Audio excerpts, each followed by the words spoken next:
to do. Well, they've all got objectives. Obviously, if you are the killer, your objective is not to get caught. Correct. By definition.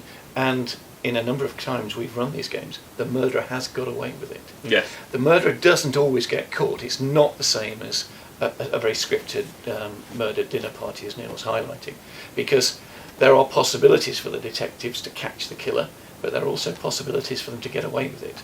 And that, for a start, makes it very different, because the game itself is multi-layered. Well, Neil talked about there are a number of layers in there.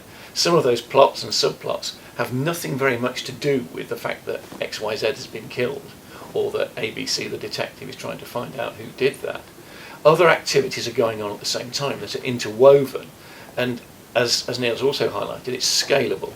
12 you need to start with, but you can run it up to 24 literally one at a time. So if you've got 12 people, they can play it, but if a 13th person turns up, there's a place for them, and so on, right the way through to 24.